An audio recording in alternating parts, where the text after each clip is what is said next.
چوارەم لە کاتی جەژنە ئاینیەکانە خۆمانە پارێزین لە پیرۆزبایی بەس چۆن خۆمان بپارێزی بەڵێ تا توانی خۆ دەپارێزی چونکە ئەوانیش جەژنەکانی ئەوانیش کە هەیەەوەکو ئەهلی ئیسلامی لای ئێمە هەیە جەژنی مناسبەی دینیە ناکرێ پیرۆزباییان لێ بکەی وەکو عید الفەسح کە لە ئەپریلایە لە مانگی چوارایە کۆتایی سێیە ئەگۆڕێت تەبان وەختەکان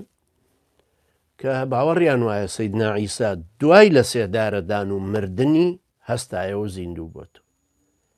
ئێمە باوەڕمان تەبان وەشتیوانی و پیرۆزباییش لەوە ناکەێت چونکە خوای گەورە فەرمێەوە ما قەتەلوه یەقینە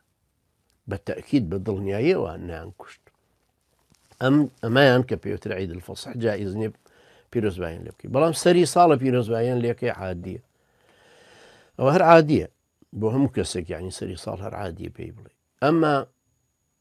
بە مناسبەی لە دایکبوونی سەیدنا عیسا عەلە نەبینا عەلەیهی سەڵات وەسەلام هەر بیدعەیەک وەکو بیدعەی مەولودی خۆمان خەڵکێک بە مناسبەی مانگی مەولووە یا ڕۆژی مەولود 12 ڕەبیع الأول کە هەرچەنە سابیتیش نییە بە تەئکید لەسەر ولادەتی پێغەمبەری خوا عەلەیهی سەڵات وەسەلام پیرۆزبایی لە یەکترەکەن ئەوەش هەر بیدعەیەکە ئەوەشیان هەر بیدعەیەکی ترە ئەگەر کردیان